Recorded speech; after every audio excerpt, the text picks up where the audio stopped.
kan náà ni àpòsípọ̀ àgbà ìjọ Christ Anointed Bible Church ní Israeli lọ́dọ̀ sí lẹ́gbẹ̀ẹ́ àdúgbò. ṣùgbọ́n a rí nínú ìjọ àtúnbí lónìí tó jẹ́ ìjọ onítẹ̀bọmi a sì rí pé ó dàbí pé wọ́n ṣe irúfẹ́ ayẹyẹ kan. Kí ni ayẹyẹ tí wọ́n ṣe níbẹ̀? Ní èdè Yorùbá à ń pè ní ayẹyẹ tiwantiwa èyí tí a pè ní cultural day tí Yorùbá mọ̀ sí cultural day.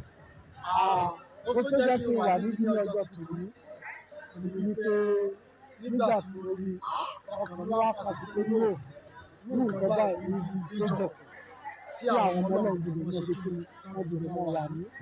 Tábà ó ti ní ayé tábà ní pé wọ́n fẹ́ ṣe club àbí pàtí nínú ìkan ọ̀pọ̀lọpọ̀ ó lọ bìbẹ̀.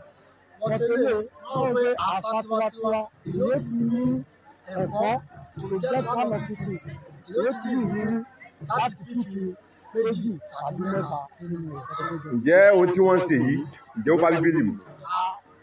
Ìkan tó dá ní ìkan tó bá Bíbélì mu ìdí ni wípé nínú ìwé sáàmù kẹwàá fífi ó sọ wípé ká fi gbogbo tá ní ká fi kíbọ̀dù ní gbogbo ìlú trumpet ní sax ní all the instruments you should gather them to praise God. Ìkan tí Ọlọ́run fẹ́ ni láti yìn ó jẹ́ tó lé fún bàbá yẹn náà ní ọpẹ́. Bá a gbàdúrà ìgbà praying purposely because of ourselves. Bí bá gbàdúrà ní síbáyìí nítorí ara mi Ọlọ́run kàn ní ó fún wa ní kọ́kọ́rọ́ èsì àdúrà ṣùgbọ́n oúnjẹ ọ̀kadà ló fún Ọlọ́run ó ní ìta sí ní òní láti mú ìjọ àti Baptist Church èyí tó jẹ́ èyí. Ǹjẹ́ ẹ ṣé àdúpẹ́ gẹ́gẹ́ bí ọmọ Yorùbá tí ẹ jẹ́ ǹjẹ́ ẹ lè fi yangàn níbikíbi tẹ́ ẹ bá dé wípé ọmọ Yorùbá ni mí mo lè gbàṣà Yorùbá lárugẹ?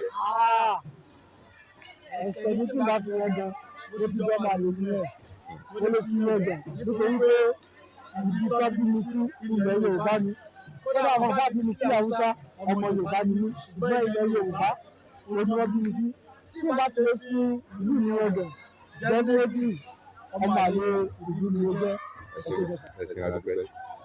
Ǹjẹ́ a lè ya ẹ̀sìn àti àṣà ǹjẹ́ ó ṣe é yà kúrò lára ara wọn?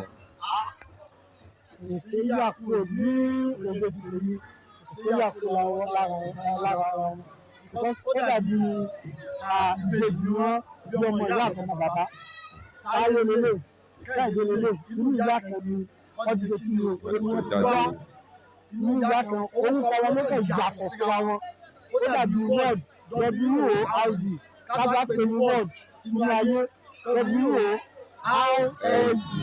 so bó ṣe jẹ́ nìyẹn. Ẹ ṣé àdúpẹ́. Ǹjẹ́ gẹ́gẹ́ bí ìránṣẹ́ Ọlọ́run gẹ́gẹ́ bí onígbàgbọ́ gẹ́gẹ́ bí ọmọ Yorùbá ǹjẹ́ ohun tí wọ́n ṣe ń jọ àtúnbí lónìí ǹjẹ́ a lè fi gba àwọn ìjọ mìíràn náà nímọ̀ràn tàbí ṣé a lè sọ pé ó jẹ́ àwòkọ́ṣe rere?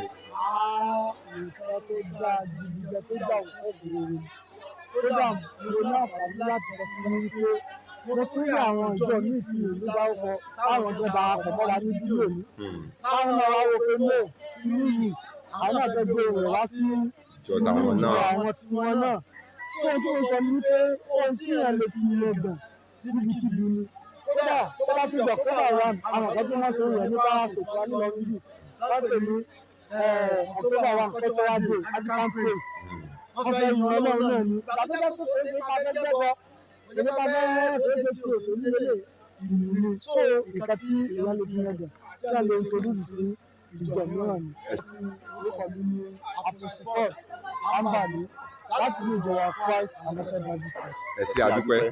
Please subscribe.